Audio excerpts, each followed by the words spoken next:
এবং আনন্দময় নির্বাচনী আয়োজনে আপনারা স্বতঃস্ফূর্তভাবে আমাদের অংশগ্রহণ হবে।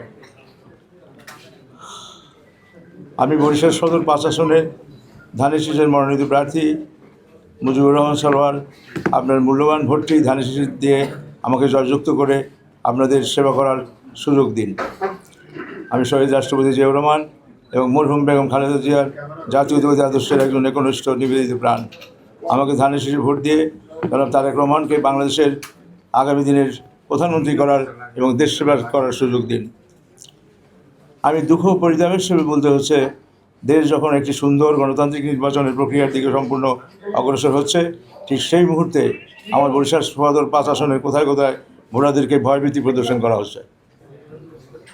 আমি দুঃখ ও পরিতাপের সাথে বলতে হচ্ছে, দেশ যখন একটি সুন্দর গণতান্ত্রিক নির্বাচনের প্রক্রিয়ার দিকে সম্পূর্ণভাবে অগ্রসর হচ্ছে, ঠিক সেই মুহূর্তে আমার বরিশাল সদর 5 আসনের কোথাও বিভিন্ন জায়গায় যে যা হচ্ছে সেটা আমরা কামনা করছি না।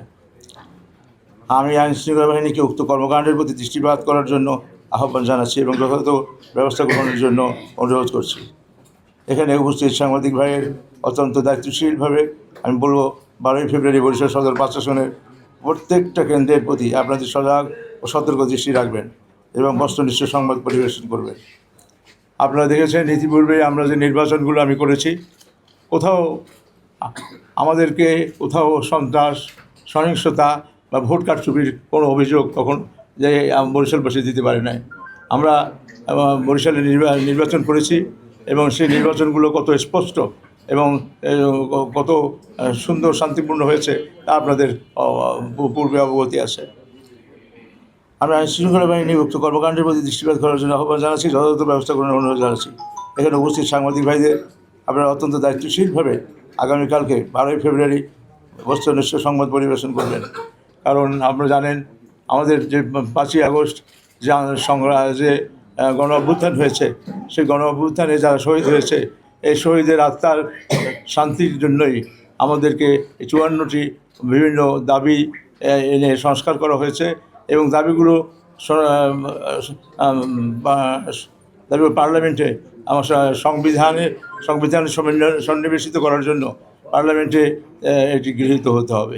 সেজন্যই আমাদের সাধারণ ভোটের সাথে, সংসদ নির্বাচনের ভোটের সাথে আমাদেরকে একটি গণভোটের আমাদের দেওয়ার জন্য আমরা ব্যবস্থা করেছি এবং সেজন্য অন্তর্বর্তীকালীন সরকার যে এটার জন্য রাজনীতিবিদদের সাথে কথা হয়েছে এবং রাজনীতিবিদরা সেটা গ্রহণ করেছে এবং আমি মনে করি ডেমোক্রেটিক বাংলাদেশে আমরা একটা নিরপেক্ষ সরকার অধীনে ভোট চেয়েছি, কিন্তু ডক্টর ইউনূস সাহেব এর নেতৃত্বে ডক্টর রিয়াজ রহমান ডেমোক্রেটিক যে সিদ্ধান্তগুলো নিয়েছেন তা ভবিষ্যতে বাংলাদেশের জন্য অত্যন্ত গুরুত্বপূর্ণ দলিল এবং ঐতিহাসিক একটি ঘটনা হবে। কারণ আমরা দ্বিকক্ষ বিশিষ্ট পার্লামেন্ট, তত্ত্বাবধায়ক সরকার ব্যবস্থা এবং পার্লামেন্টের 70 অনুচ্ছেদের সংশোধনী এবং 116 পৃথক বিচারের বিষয় এবং 2বারের বেশি প্রধানমন্ত্রী হতে পারবেন না এবং বিরোধী দল থেকে ডেপুটি স্পিকার নেওয়া এবং বিভিন্ন সংসদীয় কমিটিতে বিরোধী দলের নেতাদের চেয়ারম্যান করা, এইসব বিভিন্ন বিষয় নিয়ে যে আমাদের পূর্বে যে দাবি ছিল, এই দাবিগুলো অন্তর্বর্তীকালীন সরকার সন্নিবেশিত করেছে এবং আমি দেখলাম যে ডক্টর ইউনূসের নেতৃত্বে এই বিষয়গুলো অত্যন্ত গুরুত্বপূর্ণভাবে জাতি গ্রহণ করেছে। কাজেই আমাদের এখানে না ভোট আছে এবং আমার মনে হয় দেখে শুনে আমাদের এই ভোটগুলো দেওয়া আমাদের দরকার এবং জাতির জন্য এটি একটি বিশেষ ব্যাপার।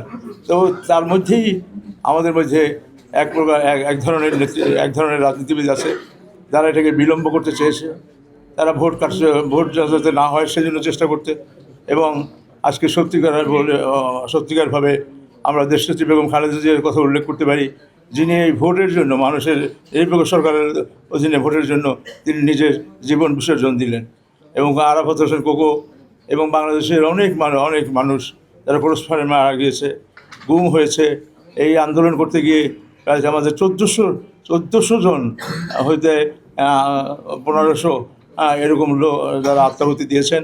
কাজেই 5ই আগস্টের বিষয়টা গুরুত্বপূর্ণ হচ্ছে এই ভোটটা। 5ই আগস্টের শহীদের প্রতি আমাদের সম্মান জানানো, দেশবাসীর প্রতি আমাদের কিছু করণীয়, সব মিলিয়ে আমাদের বিষয়টি গুরুত্বপূর্ণ এবং আমি এই গুরুত্বপূর্ণ বিষয়ে ঐতিহাসিকভাবে আমরা যেভাবে 1971 সালে মুক্তিযুদ্ধ করেছি, সেই মুক্তিযুদ্ধের আমি সবসময় বলেছি এই মুক্তিযুদ্ধটা আমাদের প্ল্যাটফর্ম, কেউ এটাকে ভাগ না করুক। হ্যাঁ, এই প্ল্যাটফর্মে দাঁড়িয়ে আগামী দিনগুলোতে 5ই আগস্টের এরা আমাদের জন্য যে দেশের জন্য যে তারা আত্মাহুতি দিয়ে গেল, এগুলোর ব্যাপারে আমাদের পূর্ণ সমর্থন থাকা দরকার। এবং আমি দেশ আর পিছনের দিকে না ফেলুক, সামনের দিকে এগিয়ে যে আমাদের দেশকে উন্নতি করতে হবে। আমরা বলেছি যে ছোটোখাটো ঘটনা, ক্ষুদ্র স্বার্থ হলে পরে যাতে বড় কোনো বৃহৎ কোনো কিছু না হয়, আমাদের মধ্যে কোনো রকম ঝগড়াঝাটি, ঝামেলা, বিতর্ক না হয়, সেজন্য আমরা চেষ্টা করছি। কিন্তু বিভিন্নভাবে যে কথা আসে, বিভিন্ন জায়গা থেকে যে আমাদের নেতাকর্মীরা এখনও আশঙ্কার মধ্যে আছে, সেসব কথা শুনেই আপনাদের সামনে উপস্থিত হয়েছি যে এগুলো যাতে ভবিষ্যতে না হয়, বা বরিশাল এরকম একটা ঘটনার মধ্যে বরিশাল যেন ভালো থাকে। নিরপেক্ষতা আশা করি, কিন্তু আমরা শুনছি অনেকে নিরপেক্ষ নন, বিভিন্ন কথাবার্তা, বিভিন্ন কাজে আমরা ওদের মধ্যে আসছেন, কিন্তু কাজে কর্মে যদি কোনো রকম ভোট বানচাল করার জন্য, কোনো কারচুপি করার জন্য, বিভিন্ন কোনো সূক্ষ্ম কারচুপি করার জন্য যদি কোনো অ্যাডমিনিস্ট্রেশন বা কোনো কেউ যদি এটা করে থাকেন, তাহলে আমরা কিন্তু আবার রাজপথে ফিরে যাব।